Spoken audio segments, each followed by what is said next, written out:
तो स्टूडेंट सैचुरी है जिसके पास एक वायर है, वायर ली उसने, वो वायर की जो लेंथ है 44 सेंटीमीटर है। दैट मीन्स ये वायर मान लीजिए, अब उसने उस वायर को राउंड करके सर्कल बना दिया। जब उसने सर्कल बनाया स्टूडेंट, तो इट मीन्स जो इसकी बाउंड्री होगी वो सी वायर होगी। अगर बाउंड्री वायर है तो दैट मीन्स सर्कल का जो सर्कमफ्रेंस है 44 सेंटीमीटर हो गया। ठीक है, तो अगर हमारे पास सर्कमफ्रेंस 44 है तो अब हम रेडियस आराम से निकाल सकते हैं। फार्मूला हम पहले सर्कमफ्रेंस का निकालेंगे, उसके बाद जो हमें फाइंड करना है वो रेडियस करना है, सर्कल का एरिया फाइंड करना है। फिर उसके बाद उसने उसी वायर से स्क्वायर बनाया है, तो स्क्वायर का हमें साइड निकालनी है और बताना है कि एरिया किसका ज्यादा है, सर्कल का या स्क्वायर का। ठीक है, 4 क्वेश्चन है इसमें, बहुत इजी है, टफ नहीं है आपको। ये नहीं कि बड़ा क्वेश्चन तो आप डर गए, उसे कीजिए, अटेम्प्ट कीजिए, मैम नंबर देती है। ठीक है, अगर आप गिवन पॉइंट भी लिखते हैं, फाइंड भी लिखते हैं, तभी मैम नंबर देगी स्टूडेंट। आप उसे स्किप मत कीजिए, पेशेंस भी कीजिए। तो सर्कमफ्रेंस ऑफ सर्कल का फार्मूला बताइए पहले मुझे, पाई आर 2 पाई आर। ठीक है ना स्टूडेंट, 2 पाई आर आ गया। तो यहाँ पे 44 है, बट हमारे पास सर्कमफ्रेंस नीचे में सर्कमफ्रेंस की वैल्यू निकली और 2 पाई आर, लेकिन यहाँ पे हमारे पास आर की वैल्यू नहीं है स्टूडेंट। तो 2 मल्टीपल 22 अपॉन में 7 उसमें पाई दे रखी है और 44। ठीक है, हम सर्कमफ्रेंस निकाल रहे हैं पहले स्टूडेंट, क्यों? क्योंकि हमें आर निकालना है। आर हमारा तभी निकलेगा जो हमारे पास नहीं है उससे हम एज इट इज लिख देते, तो आर हमारा पाई आ जाएगा। ठीक है, अब इसको हम करते हैं, तो 44 अपॉन में 7 आ गया स्टूडेंट, यहाँ पे 44 हो गया मल्टीप्लाई बाय आर हो गया। अब ये यहाँ पर क्या हो रहा है, डिवाइड हो रहा है, वहाँ जाके क्या हो जाएगा, रेसिप्रोकल होकर मल्टीप्लिकेशन हो जाएगी। ठीक है ना, तो आर हम यहाँ रख देते हैं 7 अपॉन में 44 मल्टीपल 44। ठीक है, अब हम इधर मल्टीप्लाई कर लेते हैं स्टूडेंट, मल्टीप्लाई करते हैं तो क्या आता है हमारे पास 7 4 28, 12 28 28 29 30 आ गया। 30 अपॉन में 44 आर निकाल रहे स्टूडेंट हम, क्यों? क्योंकि आर हमारे पास नहीं थी। अब इसको हम डिवाइड कर लेते हैं, या अपना पहले 2 से क्योंकि टेबल से रिड्यूस हो सकता है क्योंकि इवन नंबर है। तो 22 आ गया, 2 1 2 आ गया, 2 5 10 आ गया, 2 4 8 आ गया। फिर 2 से रिड्यूस कर देते हैं स्टूडेंट, तो 11 आ गया और 2 7 14 आ गया स्टूडेंट, और एक को लगा देते हैं 2 7 14 आ गया। ठीक है ना स्टूडेंट, अब उसके बाद हम इसे इजीली कर देंगे, 11 7 77। दैट मींस यहाँ पे जो हमारे पास आर आया है वो 7 सेंटीमीटर आया है। एक क्वेश्चन हो गया, राइट दिस 7 सेंटीमीटर।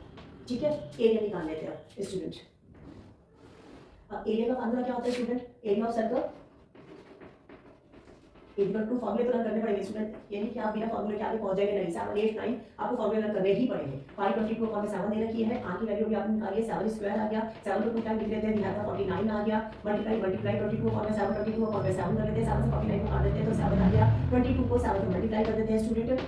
आप स्टूडेंट सुन के लीजिए, क्योंकि ना मेरा ब्लैक बोर्ड थोड़ा था, जब मेरे सब्सक्राइबर बढ़ जाएंगे उसके बाद ही मैं ब्लैक बोर्ड भी लूंगी और लाइव क्लास भी लूंगी मैं। ठीक है, अब आप सुन के कर लीजिए नोट डाउन।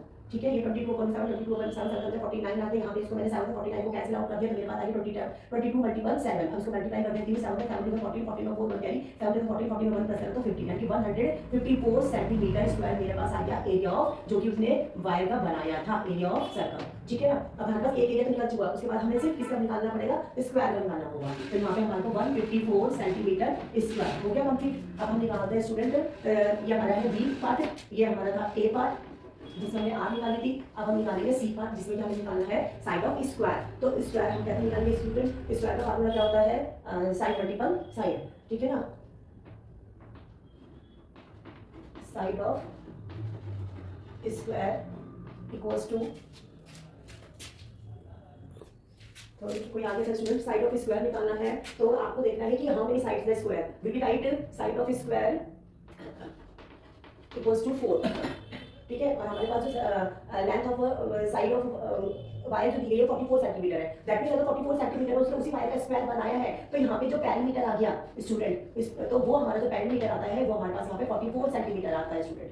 ठीक है ना, अगर पेरीमीटर दिया हुआ है, पेरीमीटर क्या होता है, पेरीमीटर हमारे पास अगर हम निकालते हैं तो पेरीमीटर स्क्वायर क्या होता है स्टूडेंट, 4 मल्टीपल साइड। ठीक है ना, तो 4 मल्टीपल साइड, साइड तो हमारे पास नहीं है स्टूडेंट, लेकिन हमारे पास पेरीमीटर है, तो पेरीमीटर के हिसाब से मैं इसे रख कर दूं, आपको विजिबल है, देखते हो ये वाली है, नहीं हो रहा विजिबल। ठीक है ना, साइड ऑफ स्क्वायर है equals to side equals to, हमारे पास 4 आ गई, लेकिन हमारे पास साइड का मेजरमेंट नहीं आया है, पेरीमीटर ऑफ स्क्वायर है। क्यों? क्योंकि जो वायर ली गई है उससे स्क्वायर बनाया गया। अगर जैसे वो सर्कमफ्रेंस बनाया था तब हमने 44 लिया था, तो दैट मींस यहाँ पे जो पेरीमीटर है, यहाँ पे आप लिख सकते हैं, जो गिवन पॉइंट है उसमें लिख सकते हैं आप कि जो पेरीमीटर ऑफ स्क्वायर है वो इक्वल्स टू, वो भी 44 सेंटीमीटर स्टूडेंट। ठीक है ना, अब हम यहाँ पे फॉर्मूले में लगा लेते हैं, perimeter of square 44 centimetre equals to 4 multiple side आता है स्टूडेंट। ठीक है ना, अब यहाँ पे जो साइड मल्टीप्लाई हो रही है वो वहाँ पे जाके डिवाइड हो जाएगा, तो साइड आ जाएगा 44 अपॉन में 4 कैंसिल आउट कर देते हैं, 11 आ गया। दैट मींस स्क्वायर की साइड की आ गई यहाँ पे स्टूडेंट 11 सेंटीमीटर। ठीक है, अब हम क्या करते हैं स्टूडेंट, अब हमें एरिया निकालना है। तो एरिया निकालने के लिए क्या फॉर्मूला निकालते हैं, साइड मल्टीपल साइड। ठीक है, तो अब हम एरिया ऑफ स्क्वायर निकाल लेते हैं। ये हमारा हो गया स्टूडेंट साइड ऑफ स्क्वायर, हमारा ये सी पार्ट हो गया।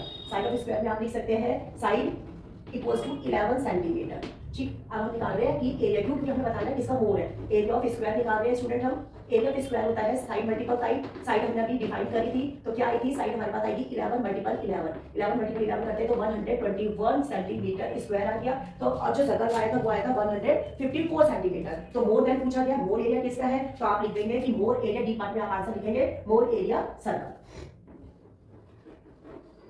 ठीक है स्टूडेंट, मैं दोबारा एक्सप्लेन कर देती हूँ। सही दिए के बाद एक वायर थी, वायर को उसने पहले सर्कल बनाया, तो सर्कल बनाया तो उसका भी सर्कमफ्रेंस 44 सेंटीमीटर। उसी वायर को उसने स्क्वायर बनाया तो स्क्वायर का पैरामीटर भी 44 सेंटीमीटर। क्यों, क्योंकि सर्कमफ्रेंस बाउंड्री होती है और पैरामीटर भी बाउंड्री होती है। एरिया फिर हमने उसके पास सबसे पहले रेडियस निकाला, पैरामीटर दिए, सर्कमफ्रेंस दिया हुआ था, सर्कमफ्रेंस का फार्मूला लगा के हमने रेडियस निकाल लिया। रेडियस हमारे पास आई 7 सेंटीमीटर। अगर रेडियस आ गई थी तो हमने एरिया निकाल लिया, एरिया का फार्मूला लगाया पाई आर स्क्वायर। हमारे पास एरिया आया of circle is equal to 154 centimetre. फिर उसके बाद हमने एक थर्ड पार्ट सी पार्ट किया, जिसमें हमें साइड बता दी थी। पैरामीटर हमारे पास 44 सेंटीमीटर था स्क्वायर का। साइड निकालने के लिए हम पैरामीटर ऑफ स्क्वायर का फार्मूला लगा लेंगे, 4 मल्टीपल साइड, 44 को 4 से डिवाइड कर देंगे तो साइड हमारे पास 11 सेंटीमीटर आ जाएगी स्टूडेंट। एरिया ऑफ स्क्वायर निकालने के लिए साइड का हमें जरूरी था, जो कि हमने पहले निकाल चुके 11 सेंटीमीटर। अब एरिया ऑफ स्क्वायर का फार्मूला लिखते हैं साइड मल्टीपल साइड, तो 11 multiple 11 we have the 121 centimetre square. यानी कि जो स्क्वायर का एरिया आया वो 121 सेंटीमीटर स्क्वायर आया है, और जो सर्कल का एरिया आया था वो हमें पता है था 154 सेंटीमीटर स्क्वायर। मोर देन किसका है, 121 154, तो 154 इज द बिगेस्ट, मोर है, तो हमने आंसर लिख दिया सर्कल। ओके।